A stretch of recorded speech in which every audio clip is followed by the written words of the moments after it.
Again, welcome everyone to our webinar on Ayurveda, nutrition and well-being.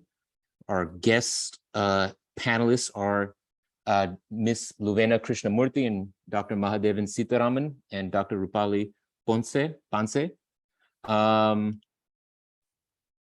And let's see, are you putting in the chat where you are zooming in from? Great. Let's do that in a quick second. Yeah. Let's see who else is joining us.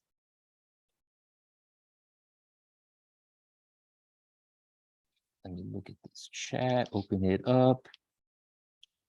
Mohanji from Orlando. Hope you're doing all right with the rain and the storm. Pramodji in Boston, Himanshuji, welcome.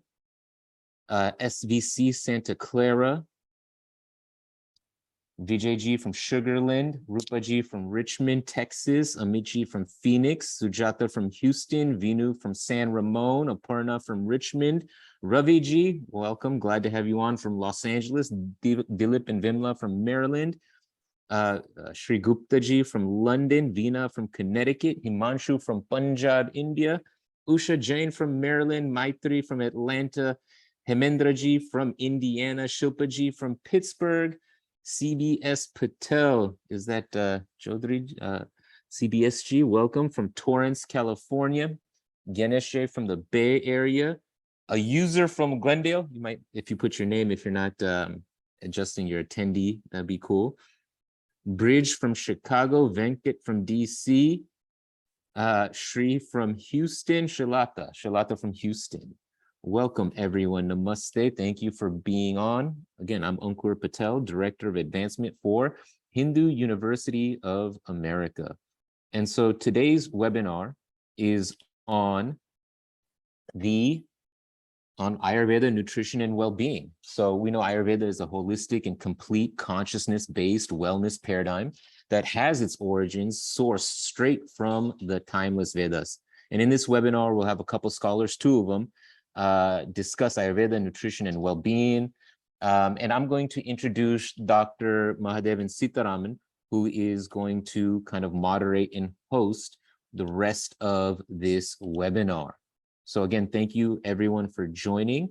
Please, if you haven't already, put in the chat where you are zooming in from. And there we go, Dr. Mahadevanji. Mahaji, welcome, great to have you on. And I've been working with Dr. Sitaraman for it feels like almost a year now. We've been able to travel to Orlando, see the burgeoning campus. We've been standing up this Ayurveda program in a lot of different ways. And Mahadevanji is just an amazing person to have on our team. He was previously a CEO and managing director at one of the largest integrative research university hospitals in India, the Institute of Ayurveda and Integrative Medicine, the IAIM. And in that time, he served as the professor and dean of the School of Health Sciences. And he's done so much throughout his career. It's awesome and amazing to have you on, Dr. Mahadevan Sitaraman. So let me hand it off to you, and I'll just make sure that we have our other guests, and on the back end, I'll take care of that. Mahadevanji, to you.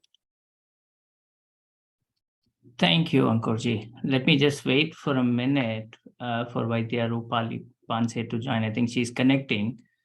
I think she had some trouble with her link. So while she's connecting, namaste, and thank you all for joining the webinar of the week.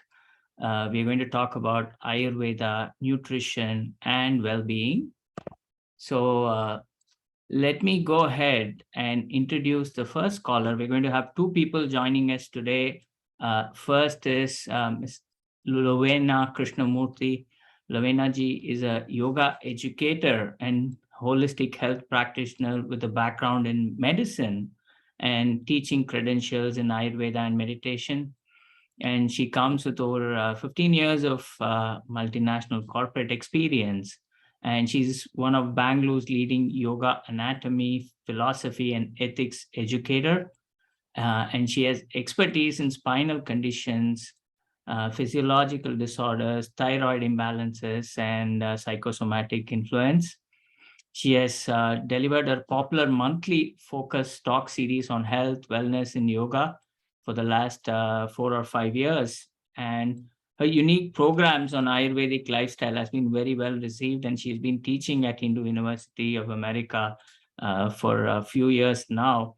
And she has received one of the iconic Women Leader Award from the Women Economic Forum in 2020. So maybe I will have her join and give her introductory remarks. Luvena ji, maybe you can talk about the history of Ayurveda and what we need to know about the fundamentals to take charge of our wellness. Hari Om, Namaste everyone. Namaste Mahadevanji and Namaste Ankurji, Rupaliji. Good to see you all.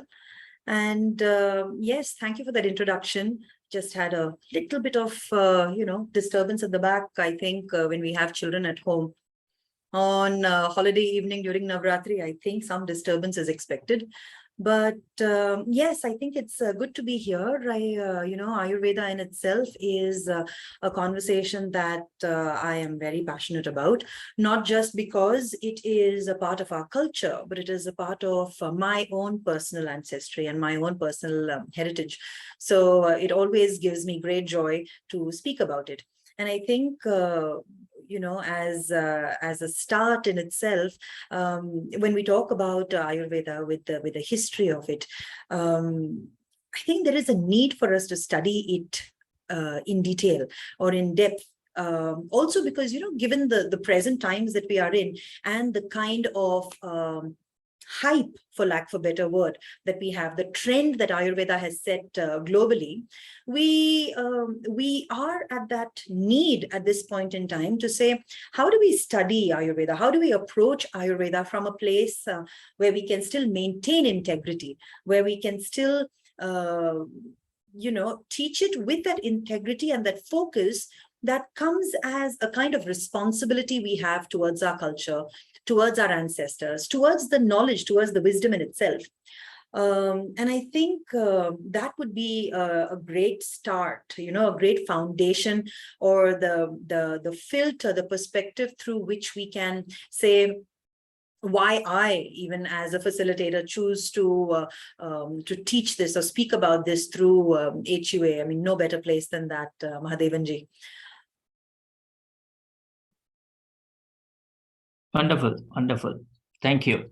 Let me actually go ahead and introduce our next speaker, Dr. or Vaidya Rupali Panse. Welcome, Vaidya Panse. Dr. Rupali has actually completed her BAMS from India in 2001 and also completed a certificate in child counseling in 2014 from Pune University in India. She has over 20 years of clinical experience in Ayurveda, in Panchakarma and Ayurveda nutrition. And she practices as an integrative nutrition, wellness, and lifestyle consultant in Orlando, Florida. And she's also serving as the vice president of the Ayurveda Association of Florida. And she's been in panels of academic expert and teaching faculty in integrative dietetics and Ayurveda nutrition at Savitribai Pune University in India. And she's also a research person for National Institute of Ayurveda, Jaipur. And she's also an author and has published several renowned national and international publications. So let me invite Vaidya Rupali Panse to talk a little bit about nutrition in Ayurveda and how it ties with the fundamental knowledge to have a holistic approach to dietetics. Namaste all. Namaste all. Thank you so much, Mahadevanji, for this lovely introduction and giving this opportunity to interact with such a great audience. So Ayurveda nutrition basically is a subject which is very close to my heart. And in 20 years of my clinical practice, nutrition is the most powerful tool that I use for so many patients. So I'm very happy to introduce a course on Ayurveda nutrition with the renowned University of Hindu University of America. If I want to give emphasis on Ayurveda nutrition, I would love to use beautiful shlokas in Ayurvedic text, which are enough to tell how nutrition and how food is important and when we are talking about health conditions and wellness, food can be used as a potent tool. In Ayurveda, there is a very basic but very important shlok, which is like Trayopastambha iti aharaha swapno brahmacharya. So if your health needs support, there are 3 pillars which you can use very potent in a potent manner, which is food, sleep, and brahmacharya, which is right code of conduct or lifestyle. And nidra or sleep or swapna is nothing but circadian rhythm, and ahara is also given importance as a support pillar to your life and health, right? Another beautiful shlok I would like to recite that annam brahmeti janiyat. What is greater than anna? So whatever you are living your life, food is the basic source that provides health and wellness. So when Ayurveda looks food as a tool to support health and wellness, we need to understand that we are made up of food, because our physical body is made up of various koshas, and Annamaya kosha is the most comprehensive kosha or most important kosha, because our physical body is made up of Panchamahabhuta, 5 basic elements, and to maintain the balance of 5 elements, we need another 5 elements from the external universe, and that is food. So your physical body is supported by food, but not only your physical body, but your mental health, your mental life, your spiritual life is also supported by the food, which is the essence of Ayurveda nutrition, I would say. And there's a beautiful stroke I would recite. I would like to recite.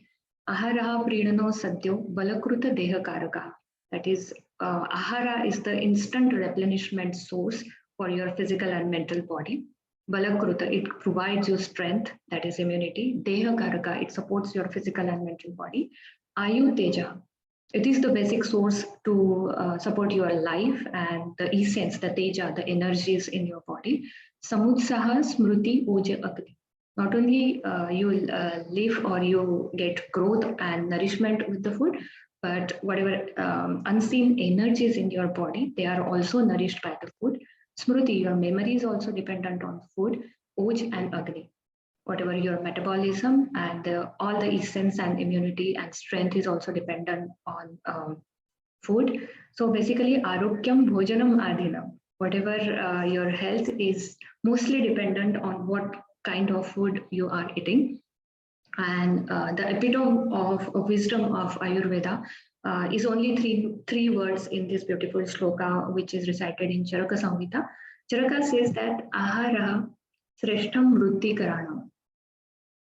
I think this is the most important shloka, which has been recited many thousand years ago, which give emphasis on mental health and connection of food. Vritti is your behavior. Vritti is your thinking process. Vritti is your psyche. So food is the best source to support your mental health. It is very important when we are witnessing thousands of people suffering from mild to moderate and severe mental disorders nowadays.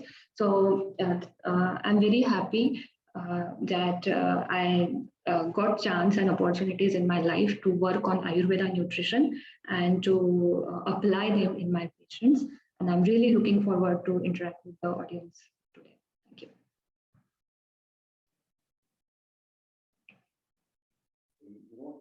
Mahadevanji, you're not audible.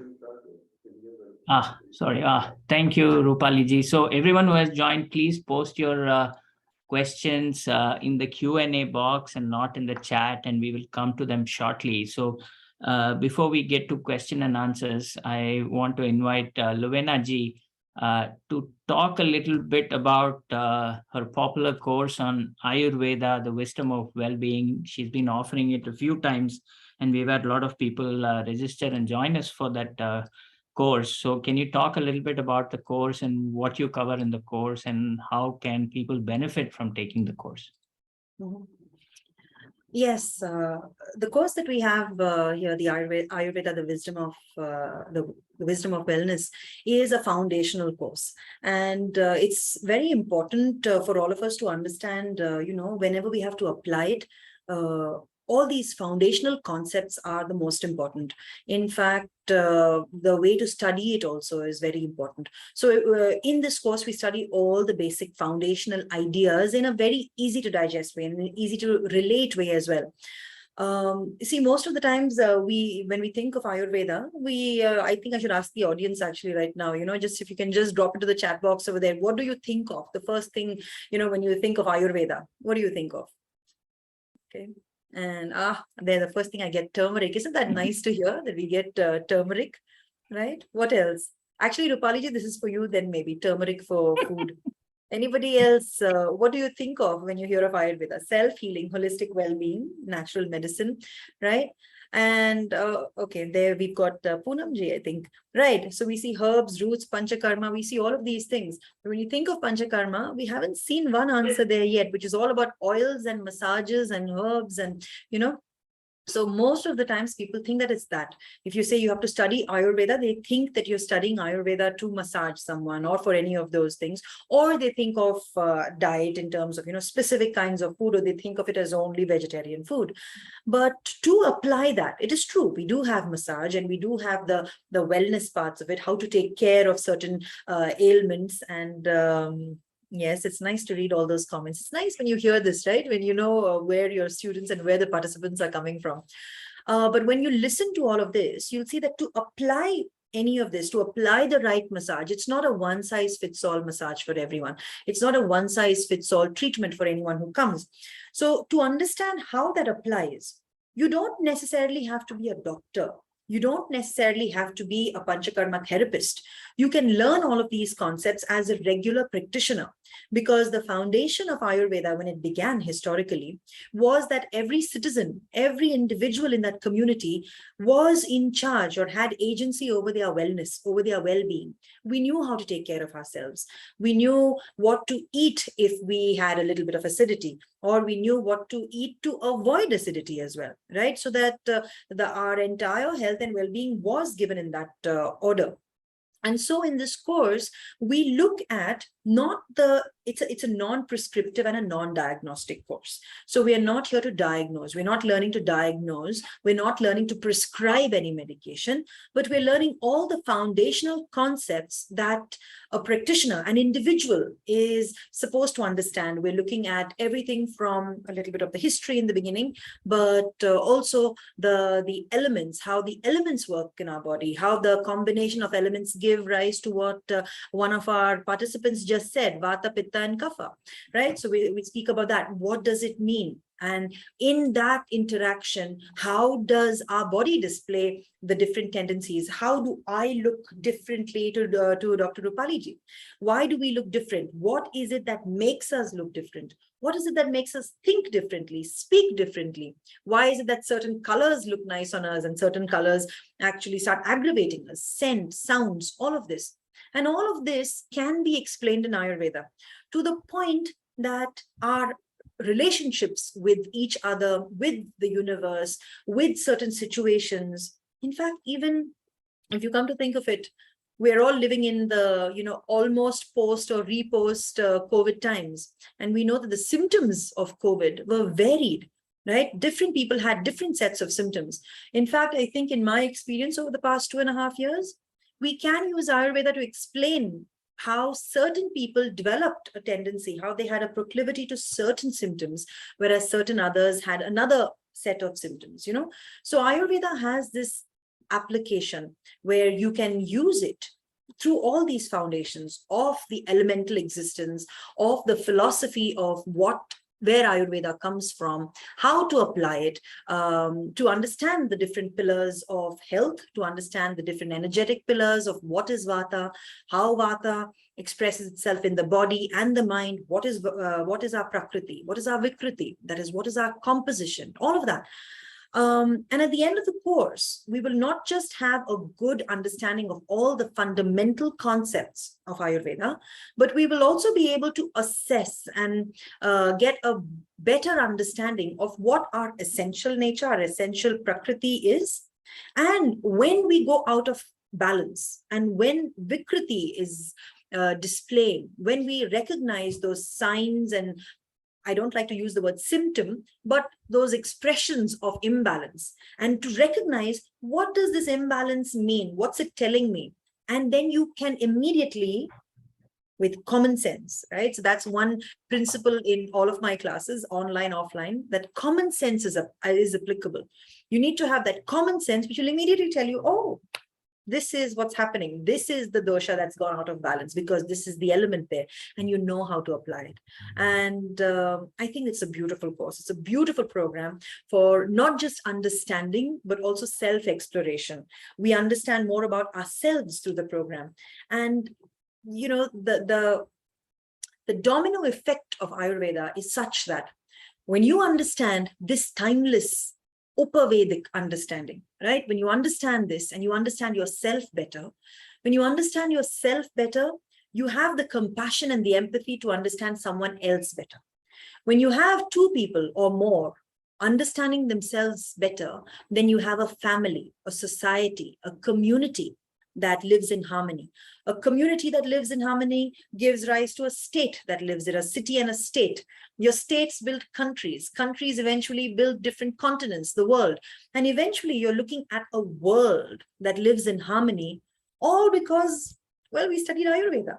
And I think that's a beautiful concept. I think everyone needs to study Ayurveda in the right way, in a way that goes beyond I, me, myself. It's not just me and my headache, but how am I a contributor to universal growth, evolution? It's not just my Swadharma, but it's my Swadharma in alignment with Dharma. And that is the premise of Wisdom of Wellbeing, where you actually get all the essentials of what you need to know in Ayurveda.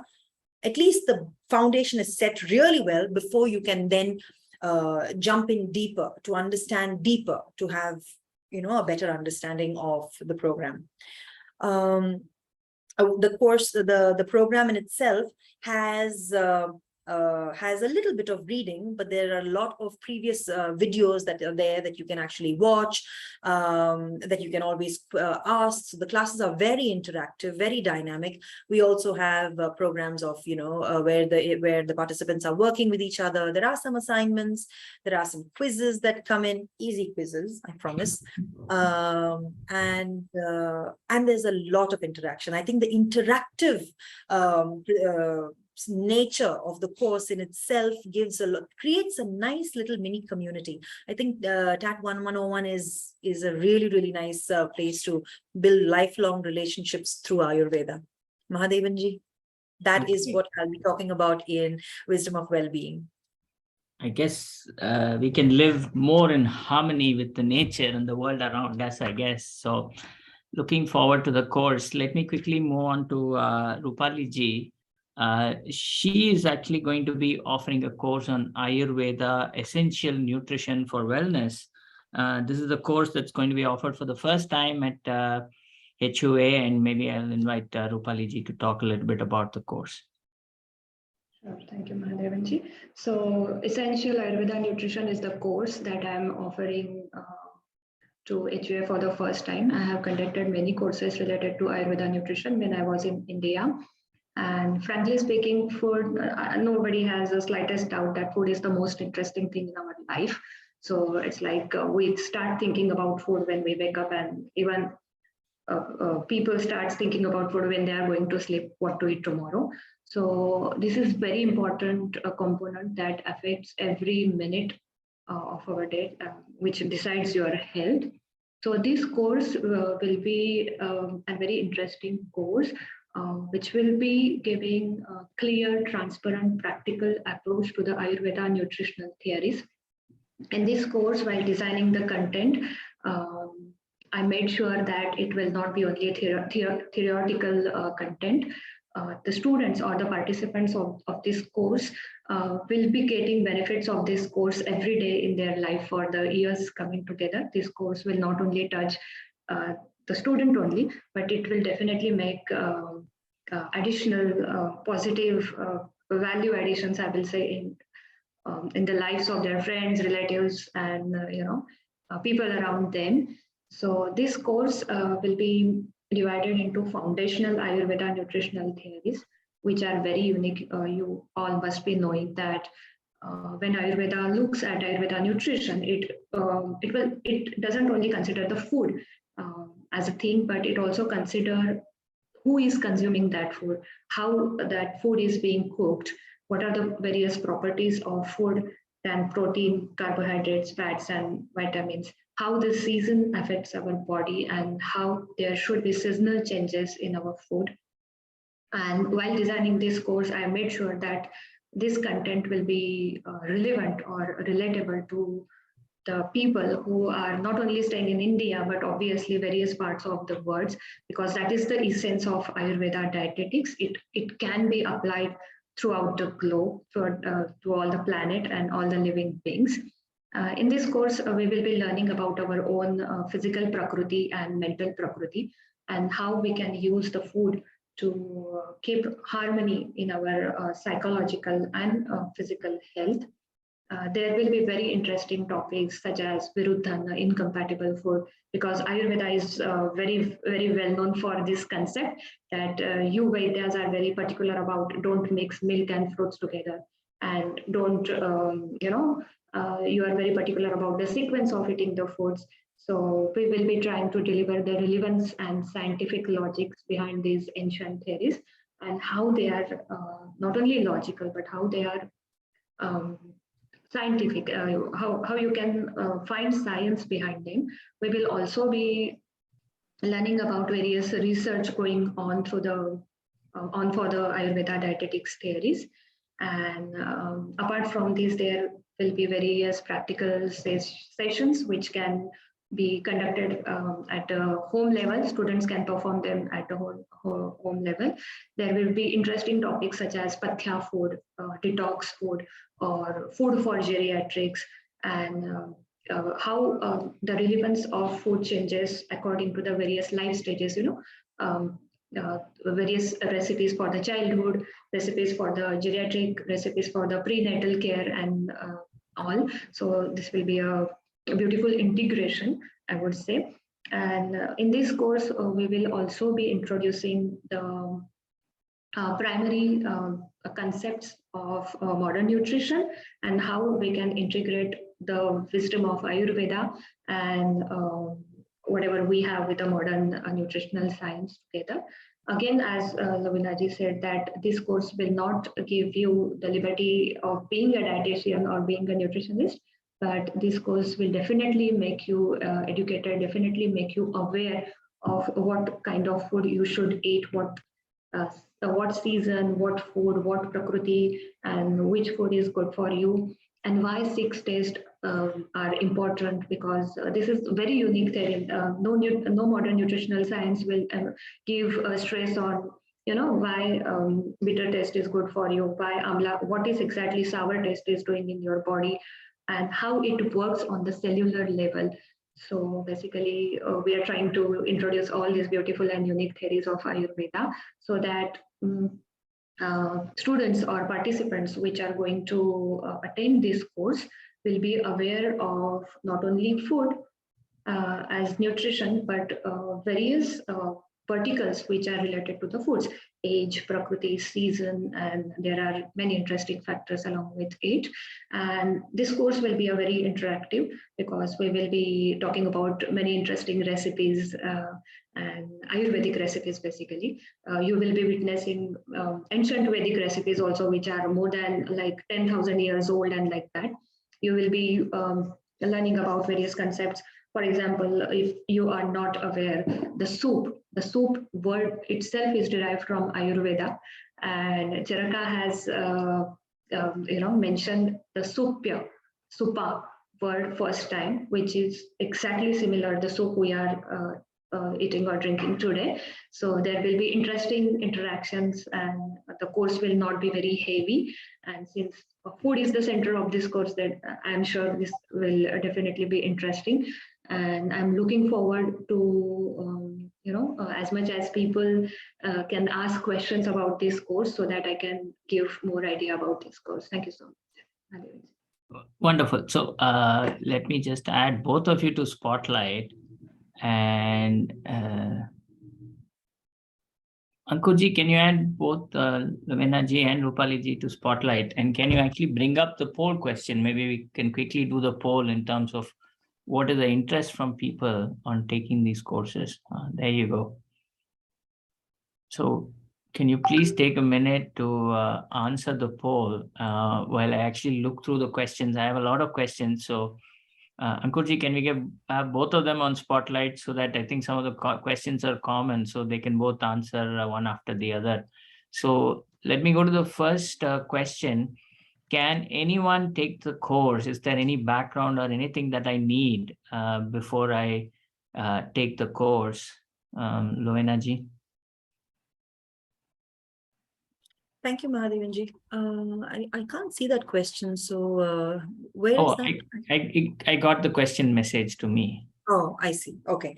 All right. So yes, I think so there are no prerequisites for this course as such. What you need is a good computer, an internet connection, and the openness of mind to come and participate in the discussions.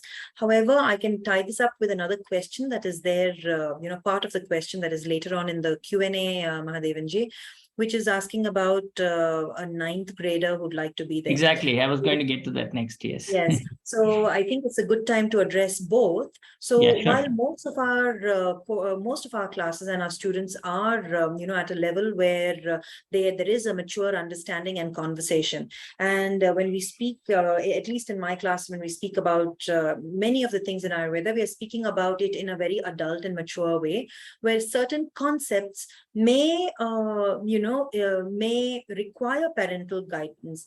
And so I think I would leave it up to you, if your 9th grader is open to have that kind of a conversation. They are not explicit, they are not immoral, so please don't think of it that way. But we require that our participants have the maturity to come and engage in conversation and add value and find value. So I, as a parent, I would think that a 9th grader or a 10th grader is in a good enough place to study, because it's my son's birthday today and he just turned 20. So, and my children, and I've got 3, okay? And I make this joke always, for those of you who will not be in my class and those of you who've been there in my class before, 3 children, the universe gave me 3, 1 for Vata, 1 for Pitta, 1 for Kapha. So they are my props in every class. So they imbibe it earlier. So the course can be for anyone. You don't need prerequisites. You just need to be generally aware of the body. And of course, if you do have any prior understanding, you don't really need to bring it in, because sometimes it can be incorrect knowledge as well. So it's okay to be completely blank. Rupali ji, how would you like them to be in your class? What would you say? Actually, I welcome her question, and I'm so excited that parents are really looking forward to enroll their children for these courses. And I would love to offer the courses exclusively for this age group. But I think the course we are conducting right now definitely will need mature age group, because we are expecting that, whoever is joining will have basic understanding of a little bit physiology and etc. So I think this is opportunity for us to think of the courses for students. So I'm taking it positively if we are thinking in future. Okay. And on a related question, there was a question where, is it good for people recovering from surgeries and want to address the gut health? So both of you want to take a stab at that? Absolutely. Gut health will be the central, it will be the soul of the course, because Ayurveda has emphasized on Agni a lot, and Agni is nothing but gut health. So definitely it will benefit whatever category you are addressing here. Yes, I would also second that completely. Because in fact, I think both courses are great for anyone who's looking to take charge of their health, not just when they're recovering, but during, well, not during surgery, but around and after, to really know what's happening, to really assist in their recovery, and not just in one microscopic way, right? So not just by looking at it in a very minimalist way, but because Ayurveda encompasses the entire overall mind-body constitution. So it's really good for anyone anyone who's interested in taking their health and well-being in their own, well, not in their own hands, but in charge of it, to be responsibly making choices, then I think these are great courses for you to be in. I think you'll find a lot of value. Okay. I would like to add one more thing. Since this particular question came recovery and surgery, Pathya diet is the very beautiful concept in Ayurveda, which says that if you are following the Pathya diet, the recovery of your disease will not need any medicine, and the recovery will be long term. So there are very less chances of relapse of the same disease. So of course, the course will definitely help and guide the attendees regarding various diseases and how you can support your health condition with the Ayurvedic Pathya diet. And can you also, both of you, add the timing? And it's, I think, 10 weeks and starting in October, right? And it's an hour or hour and a half every week, right? Yeah. Yes. I think Ankurji will be putting it up in chat. He usually Yeah, does I that. have the links Yeah, pasted. So for those who are interested, please take a look at that in the chat in terms of timing, cost, and all those stuff. And I think somebody is asking, do we go ahead to the second one after this is completed, or how do you do this? Is there an order in which they can take this course? Wisdom of Wellbeing is a standalone, core program. So it's got all the foundations of the practice, and it doesn't have a part 2. There is another course which is not entirely dependent on this one, but that's not on offer this term. We've just completed another term, another quarter with that offering. Rupali ji, your course, There's no prerequisite, right? They can just directly sign up. Yeah. Okay. And there's a question maybe we can cover while we are with Rupali ji about recipes, and do you show practical tips on cooking and all those stuff? There's a question on that. Yes. So there will be a segment in the course which will talk about the cooking processes and how you can enhance the nutritional values in simple, by adopting some cooking processes. So the attendees or participants will definitely benefit, and they can try in their home itself. Okay, I think someone's saying we can barely hear them, but I don't see any issues. Maybe you can check your volume, Binaji. Next question is, do you concentrate or talk anything about skin conditions? I do cover skin conditions in this course as well as in another one, but in this one we definitely speak about the skin and the various ways in which the skin expresses imbalances based on either a vata imbalance or a pitta imbalance, or not necessarily, even if it's a kapha imbalance. How does the skin show up or express any of these doshas in there? So yes, we do.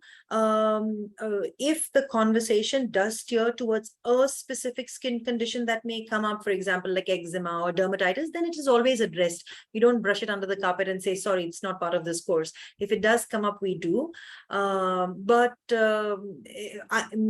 In my experience, in every course, there will be, interaction, because it is such a personal course, right? They do come up. So we will not, there isn't a week where we are talking all about skin conditions. We aren't doing that. But when we speak about the different doshas, then we do speak about how they express on the skin as well. Okay. And there's one on digestive health. Rupali ji, will you talk about how to have a good digestive health as part of diet and nutrition course? Absolutely. That is, every session will be giving stress on that issue, because digestion is all we are learning in this course. How you can keep your digestion and gut health healthy, and how your every organ can benefit from this gut health. Okay, so, and yes, on absolutely.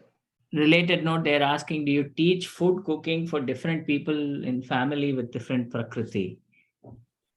There will be a session which will be introducing various prakriti criteria and what kind of food will be appropriate for those people.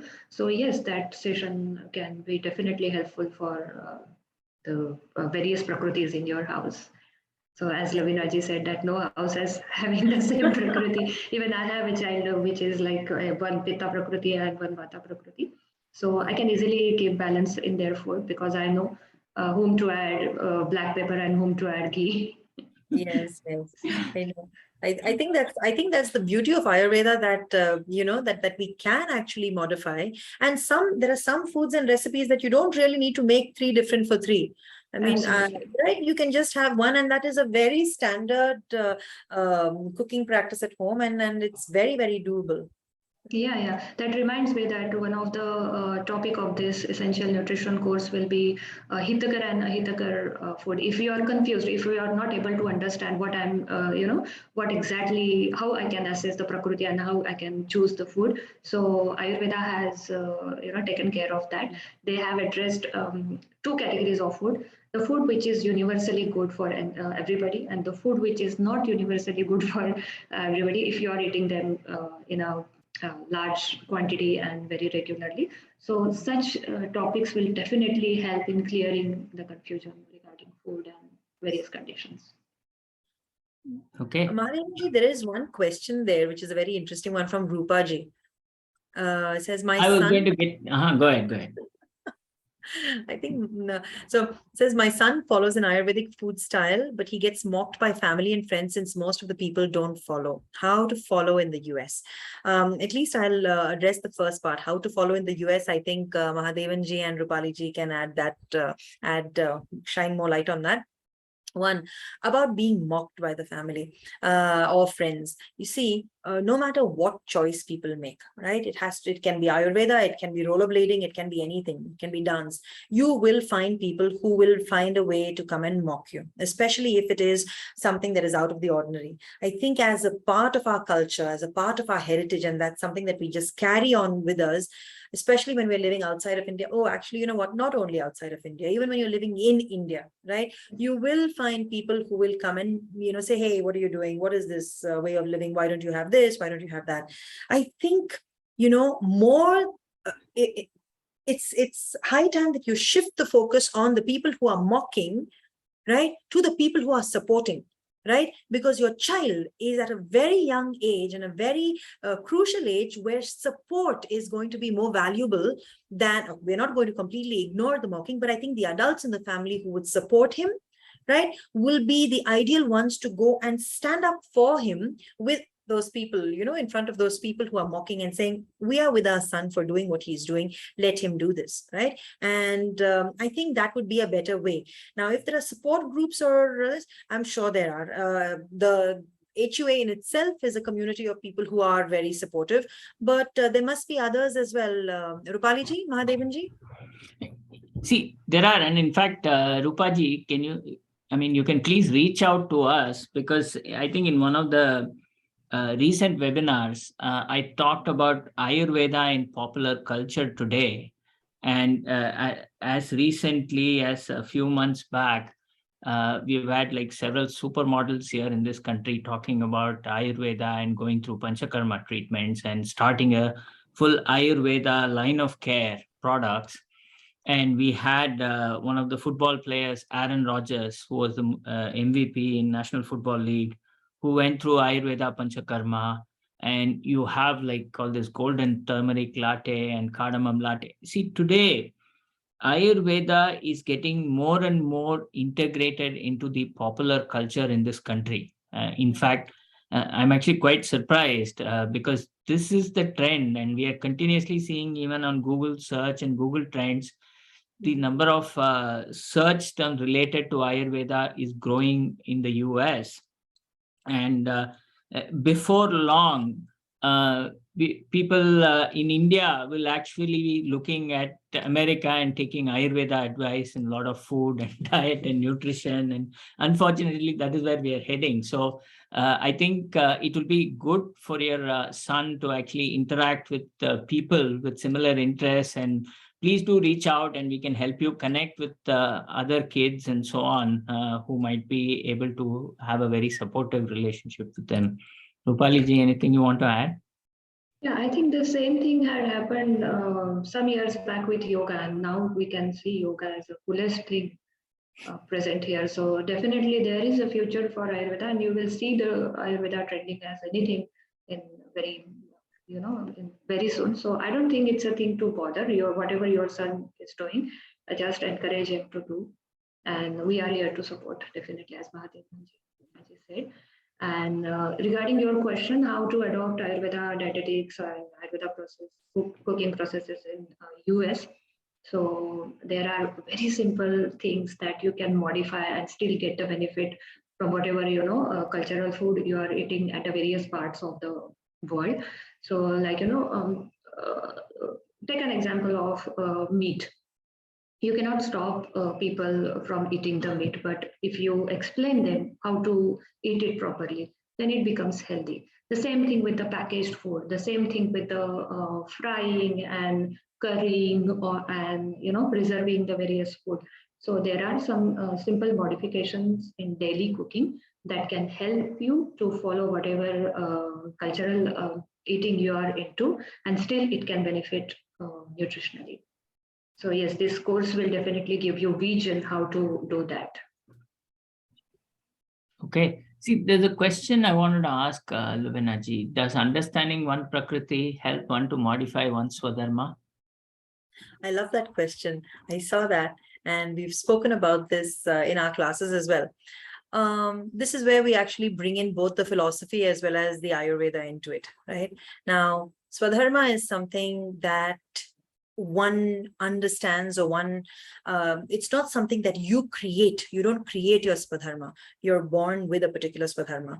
But however, your Swadharma and your, say, maybe your Prarabdha karma as well, gives you the body. I mean, there's that part of your Prakriti, which is also defined to give you the body or the constitution, the mind and body composition to perform what is required, or to live out whatever karma that you have. So understanding or fine-tune or finely understanding your Prakriti can give you insight on what your Swadharma is. It doesn't necessarily help you modify it, but it helps you get an alignment with your Swadharma. So it helps you understand. Say, for example, it definitely helps you understand what kind of a job, what kind of a career pathway would be most resonant with you, what kind of activities are more resonant with you than others. So instead of modifying, I don't think modifying is the word. I think it is being more aware and aligning yourself. Once you know yourself, then it's easier for you to understand, what is it that I want to do? What is it that I am capable of doing? What is it that I am, for lack of a better word, destined? What is it that I'm supposed to do? So it does give you a little bit more clarity on that. I hope that answers your question. I'm more than happy to take an input. Rupali ji, Mahadevan ji, both of you are also Ayurveda practitioners. This is more or less how we usually understand it, right? Sorry.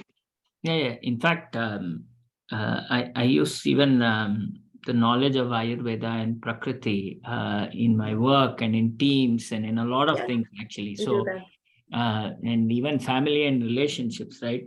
Accepting my wife is better.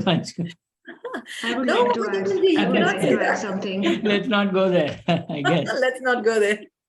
I would like to add something. Yeah, basically Ayurveda is not about only health conditions and treatment for the health condition. Ayurveda teaches you to explore your soul, your mind, your sense organ, your physical and mental body. And it is a spiritual science also. It is not a religious science, but it is a spiritual science, and it makes you aware of your karmas and dharmas too. So I'm sure that both courses will help you to explore yourself as a person, and it will definitely change you from the core. Yes, because Ayurveda is the only science who has described 3 types of diets according to the spiritual gunas: sattvic, rajasic, and tamasic. And if you understand these categories, which food is sattvic, which food is rajasic, and which food is tamasic, and if you have a balance in these 3 properties of food, then it will definitely change your karma dharma behavior in your day-to-day life. So thanks for asking this question. It is. Okay. Like Mahadevanji said, I just wanted to add, when we say why we study Ayurveda, it's not only, like Rupaliji said, it's not only for health and wellness. It's not only for keeping disease at bay or to be healthy or not. It is when, like we said, right? When you're building the relationship with yourself, it teaches you what another person is like, how they behave. It gives you an explanation as to, oh, why do they behave the way they do? And we always ask ourselves that question, right? I mean, how can they think like that? How can they behave like that? I wouldn't. Yes, because you might be water and you're behaving like water. He is fire. He's behaving like fire. Expecting fire to behave like water is going to be strange. So when you have that kind of an understanding, it helps you build relationships. So you can build teams, you can build, matrimonials are not quite the key, but you do speak about matrimonials there. You speak about the kind of student teachers in that group, in a project building, right? Or just conflict management and conflict resolution. Interview panels to how to build. It's a great tool for people who are in HR and the corporate world to understand what kind of people to hire, what kind of people, what kind of roles to give, even to describe or to design job descriptions and JDs. So yes, it's a great question. It just brings so much of depth to the conversation. Yeah. Okay. Mahadevanji, can we come on the Hemendra Parikhji's question? Yeah. I was just going to come to that. Food and mental health. Increasing incidence of autism and ADHD and other psychological and psychosomatic conditions in the US. What's your observation having been in both the United States and in India? Rupaliji, you want to answer that? First of all, there is a very, very close connection in the food habits and what kind of food you are eating and your mental health, take it autism and ADHD. What I observed difference in India and US, that US is more prone to expose their children at a very tender age to the packaged food, processed food, and chemically fortified food. So that this is not a hidden fact that processed food has a very close link between all these mental disorders or genetic disorders. So Ayurveda, when explains the concept of viruddhan or incompatible food. So there are some certain combinations, there are some certain cooking techniques, there are certain food groups which is not suitable to anybody and which should be avoided. So the concept of incompatible diet has close relations with the genetic disorder, and Ayurveda has straightforwardly stated that consumption of viruddhana over the period in the tender age and with the specific prakriti bearing people can affect their genetic health and can also have a major impact on mental health. So this course will be throwing light on this concept. I would like to address one case while answering this question. So I came here in Orlando 3 years back from Pune, India. And as soon as I come here, I was reading the news on web. And I found a very interesting case that a 14-year-old boy suddenly loses his vision. His optic nerve was fine. His eyeball was fine. Blood supply, nerve supply, and related structural issues were very intact. Then what was the reason behind losing the eyesight of that particular kid? So a team of doctors worked on that case, and what they find was that boy was eating fried burger, a Coke can, and some sweet dessert every day for many years together. Their house conditions was not very fair, and mother was not able to look after that kid. So she just served this particular kind of food every day for the years together. And that is the exact reason behind the malnutrition of that kid. The weight was good, the height was good, the musculature was good. Still, he was malnourished. So this micro concept of malnourishment is viruddhana. And when Ayurveda states the impacts of viruddhana, it clearly suggests that if you are eating this kind of viruddhana over the period of some years and in large quantity, it will going to affect your sense organ first. So you will get blind, you will get hearing problems, you will get skin disorders and many lifestyle related diseases also. So yes, mental health and what kind of food you are eating, what kind of food you are exposing your kids at a very tender age does have impact on ADHD and autism also. And we will be covering a small session on this also in this course. Wonderful. Thank you, Rupali ji. In fact, Ankurji, now might be a good time to put up the third poll question, because there is a question related to where are the Ayurveda workshops held at. And I think we wanted to see the interest from people in coming in person for workshops, 3 days, 7 days. We are planning to have it probably in December or January around the winter time in Orlando, Florida. You can come there, stay for 3 days, learn, do some cooking, learn about your Prakriti.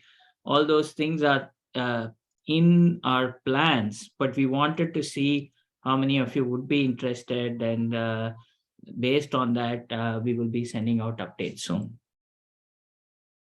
Yeah, great. Thank you, Mahadevji. I actually included it in the poll. So far, 37 out of 62 participants. We had a few more earlier in the webinar have filled out the poll for the 2 courses. And the third question is asking if you are interested in a 3-day weekend or a 1-week in-person Ayurveda retreat or workshop this year. 11 of you have already said yes, and 16 have said maybe. So if you have some specific questions on that, now is a good time to ask.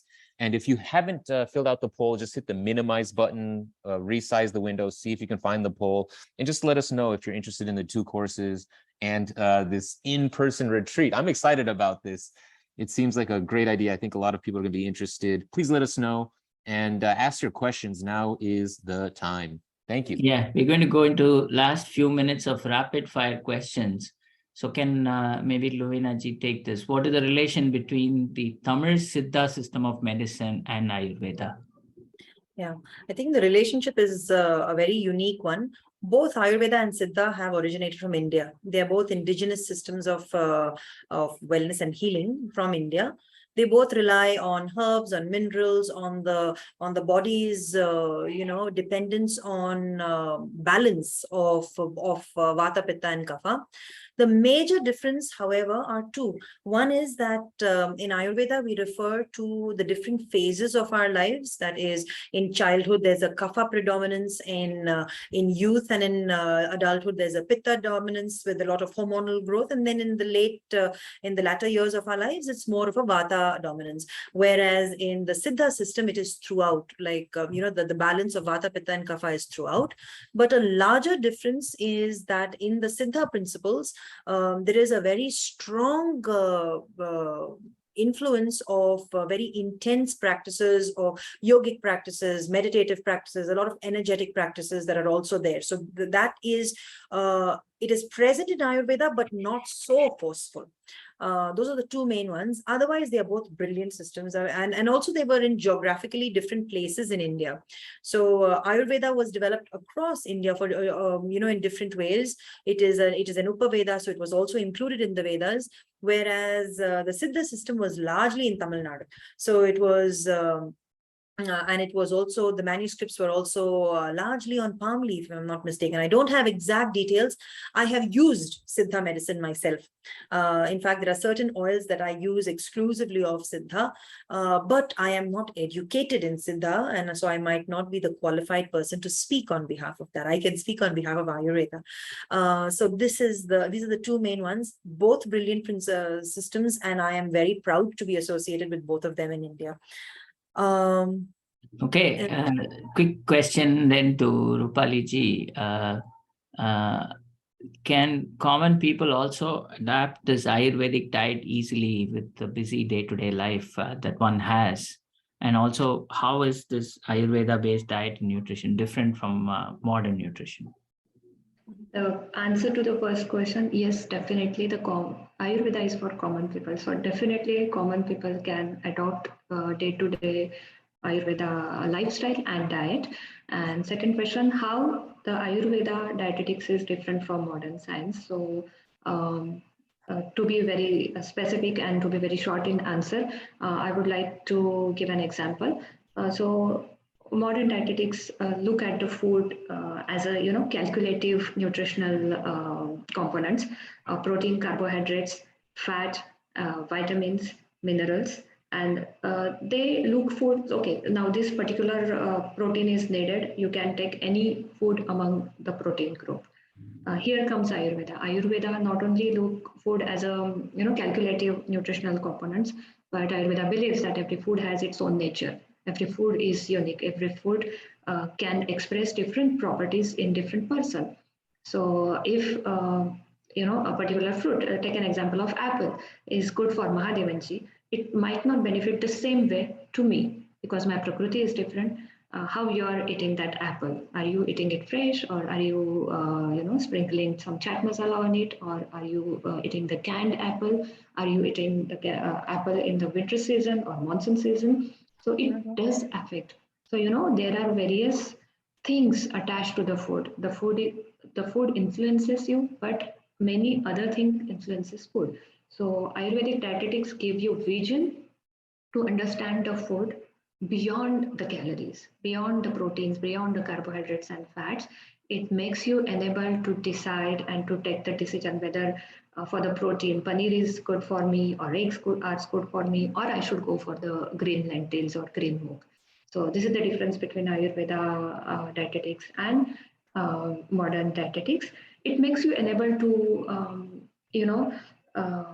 these are like puzzles, if I have Vata Prakriti, some food will benefit me. If I am Pitta Prakriti, for proteins, I will need to select another food class.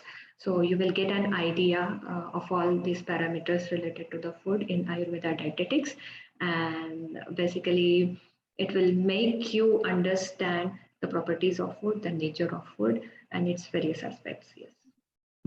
Okay. And I think before we actually wrap, I think a lot of people are interested in books. Okay. They're asking, hey, instead of just online resources and videos, can you recommend books and so on? So don't tell anything now, but maybe in your course, I think you should include the names of books and have ways for them to get the books and read. That way there is you're enticing people to come join the course and then find out what are the good books to read related to Ayurveda. Any closing thoughts from each of you before we close the webinar?